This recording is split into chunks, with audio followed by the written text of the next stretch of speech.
Hey guys, so my friend Josh Friesen is one of the partners at Dueck Builders, and at that business they build dream homes. So I had to reach out to him.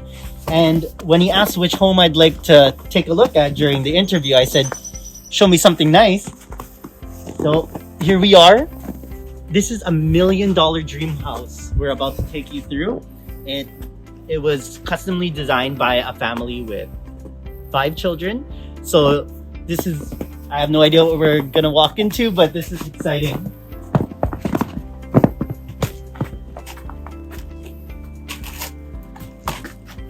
All right, here we go. Come on in.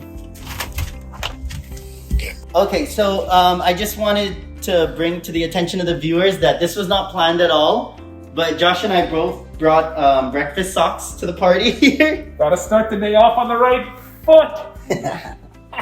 Hey guys, with me today is Josh Friesen. He is one of the partners at Dueck Builders. So without further ado, I'll let him introduce himself. Josh.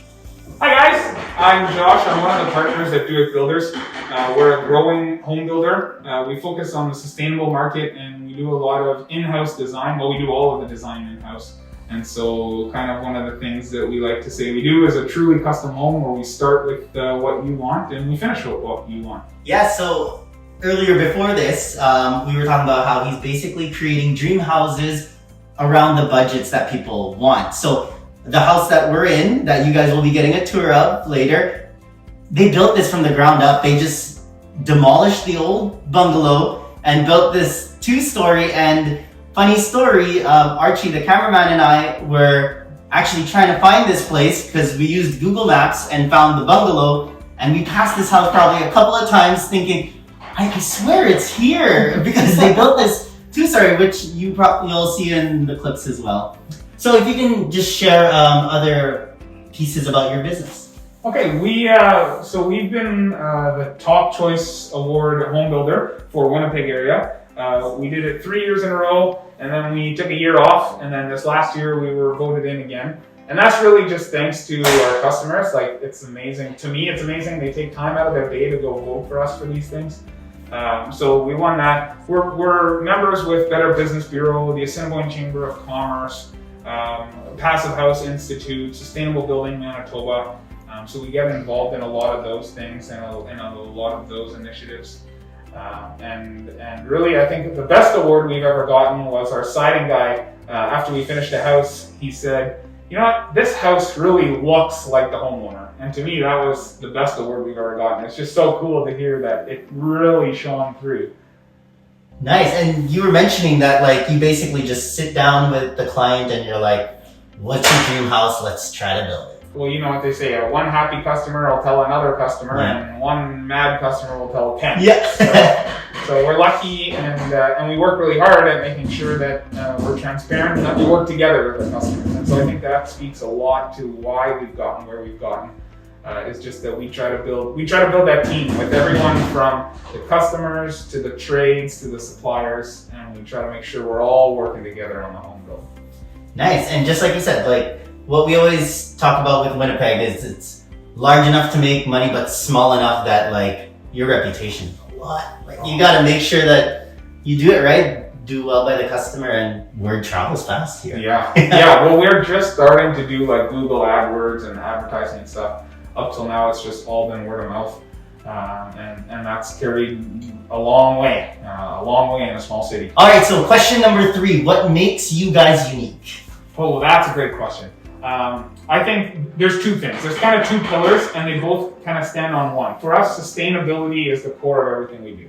It's what we've been doing for, yeah, exactly. It's what we've been doing for 15 years, and it's what we've focused on for every one of those projects and every one of those years. So that sustainability to us is the core. And then to us, part of sustainability is exactly the relationships we build with the customers and the relationships we build with our trades and our vendors, so that we are able to work as a team and deliver a truly custom home.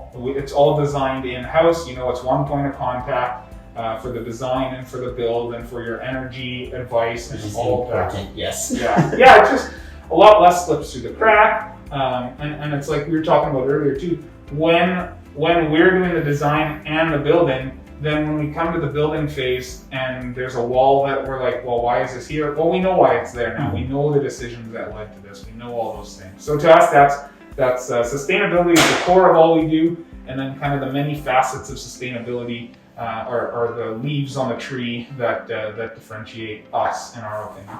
Okay, so second last question, because we always ask that bonus question, which should really be a question at this point. So question number 4, what are some things that consumers should look for when dealing with, like, I want to build my dream house, what are some things they want to keep in mind? That's a great question. I know that contractors don't always have a great reputation, and so for us, that trust is kind of the core of what you need to be able to find. And that's a tough one, because you can't say, hey, can I trust you? Like, yeah. Well, yes, you can trust me. I hope so. Yeah, and so I think, to me, that trust and work with someone who recognizes it's your house and it's a huge investment that you're making, and it's a life-changing event. You're excited about it, you're nervous about it, and then with sustainability, that's a huge question mark too. Like, I think everyone wants to be more green or more energy efficient, but there's so much information. How do you decide, what's good for your house and what's good? So I think there's a lot of uncertainty too when going into a home build. So I think the core of that is, if you can find someone you can trust, if you can find someone that you can work with and build that relationship with, they'll be able to help you check those other boxes as well too. Because really, it's your home, you're the one living in it, and it's not like you want someone to come and just build you any home. You want your home. And so I think that relationship and that trust, to me, is the hardest thing to find and the most important thing to find. And you also mentioned, like, it's totally different because you talk to them, what is your dream house, what's the budget you're working with, let's build it together, as opposed to you building what your dream house is and trying to sell it to somebody. Like, That's a huge thing. And I keep looking at the windowsill because you mentioned a reason why these are so deep. And then if you could just get a shot of, like, this is a very deep windowsill. Like, yeah, we do have the cleaning company and we're not used to seeing this much room. Yeah. Shine some light onto why it's so deep. The special pot shelf. No, we have deeper windowsills. Our commitment to sustainability means I think we can build every house better than what code's allowing. And so one thing we do is we put 2 inches of perforated styrofoam on the outside of all your walls, so it eliminates that thermal bridging. So when it's minus 30 out there, on a cold framed wall, you'll have your cold coming in through every stud, because it'll be minus 30 out there. It'll get your sheath in cold, that'll get your stud cold, and right here where there's a stud, you'll feel that cold stud from the wall. And so what we do is we put on that winter jacket over the whole house, and we put on that blanket that wraps it, and that increases your wall's performance by about 50%. So it's a huge item. And its payback period is 7 years. I mean, you were saying earlier, how long is your mortgage? Right? Yeah, like, that's definitely like less than half the time of your mortgage for sure. Like, that's So to us, that one, like, that's an investment. Yeah, definitely long-term investment. Pay a little more upfront to have. Yeah, and that's one thing that's not. And I wish this was advertised more. Like, total cost of ownership for a house. Like, really, the thing that's most advertised is what's the upfront sticker price. The price, yeah. And it's like $450, and then our house comes in at $475 or whatever. And then what they don't realize is that, well, that 25 grand, you're going to get that saved in the first 7 years. So if you save it in 7, as utility rates rise, you're only going to be saving more, and you're going to be putting more money in your pocket. Yes. So that's, and those who didn't opt out for that, they're trying to save by getting better windows, but it's a little too late. Yeah. Well, and it's uncomfortable too, right? Like, then in winter, if you have, if you don't have good windows, and if you have a poorly insulated wall, like, you're not going to hang out on the outside edges of your house because it'll be chilly there. We do our rim joists differently too, to make sure that you don't get that often in 2 stories or cab overs, like houses where you have living space above the garage. The floor is so cold when you get to the outside of the house, because it's all just big hunks of wood sitting there. Oh, and this part's And so what we have here is we've pulled in our joists by an inch and 3/4, and we put styrofoam there, and then we have 2 inches on the outside of that. So we have an effective R17, where the industry standard. I mean, I want to be careful here. I don't want to bash what other people are doing. Like, it's the accepted way of doing it, and it's much better than it used to be. We're building far better than we used to. used to build. The industry standard is that you just have a big chunk of wood here on the outside, and then your joists come off that, and then sometimes you spray foam, sometimes it's just batt and poly, and then that conducts a lot of cold in. So I love your analogy how you said it's like putting a winter jacket on everything, because we are here in Winnipeg. Let's not pretend it's winter. not. Yeah, apparently it's winter. It's halfway through April. But yeah, like we have winter like all year round, so it's important that we think about the cold. Can't escape it. Might as well deal with it. Yeah.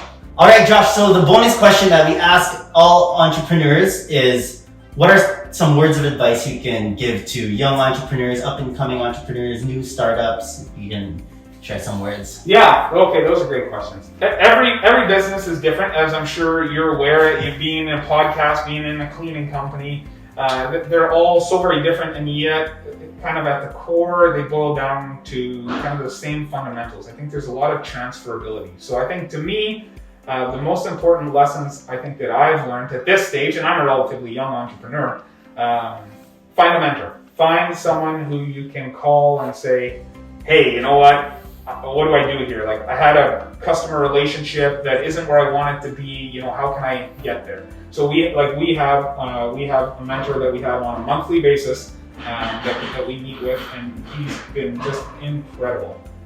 The second thing, they always tell you you'll know when it's time to hire, and I wish they would tell you you will know when it was time to hire. Yeah, like when it's a little late. Yeah, exactly. When you're pulling out all your hair and it's all turning gray. Oh shoot, I should have hired. Yeah. But hiring decisions are incredibly important. To me, you have to just stay like laser focused on what you need and what you're going for, and don't get distracted by the nice girl or the nice guy who comes in and interviews well. You want to make sure you're the dumbest person in the room when you're done. Yeah. Like if you can make sure that the people you surround yourself with are better at you at the tasks they're doing, that's going to go a long way. Yes. And sometimes it's tough. Like us Type A personality entrepreneur types, we want to be the best at everything. Yeah. Like, we're like, no, I can do everything, and so it's kind of like it is kind of that kick to the ego. But I think that in the long run, you're going to be so thankful if you manage to hire people better than you at every job you're in.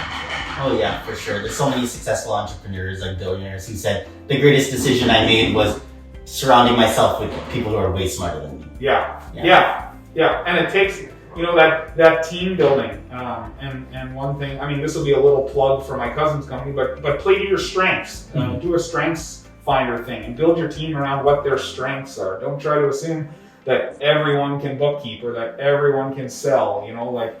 Make sure that you're hiring people who are really strong in the areas they are supposed to be working in, and then develop them. Because if you don't practice, it's nothing. It doesn't matter how naturally inclined you are if you don't practice your skills. That's all we have for today. Thanks for watching. Till next time, when it comes to custom home building, go with the pros.